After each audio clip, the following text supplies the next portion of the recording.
Mainit ang usap-usapan sa industriya matapos kumpirmahin na tuloy na ang seryeng Feng Shui mula sa Star Creative na mapapanood sa iWant kung gaano kalaki ang pressure na ibalik ang kakilakilabot na orihinal.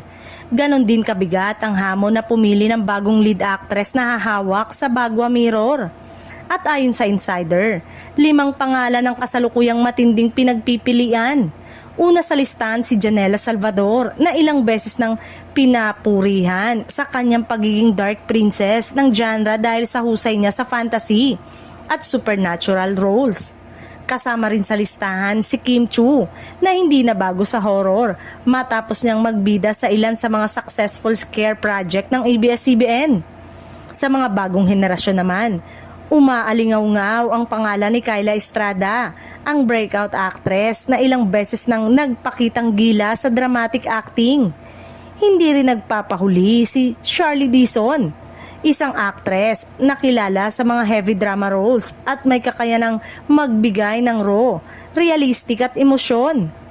At si Bella Padilla na kilala sa pagiging multi-faceted writer, director at actress.